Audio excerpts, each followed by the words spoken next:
are still going to sit down together with many other observers and analyze everything. So let's wait until all that comes out.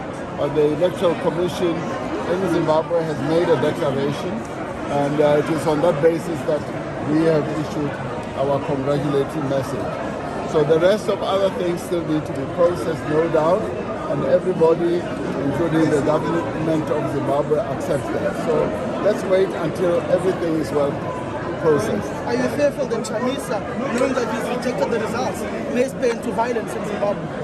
Well, violence is one of those reactions that we abhor and want to avoid. And the Secretary General of the United Nations has made the same call, and so do we, that violence must be avoided at all costs.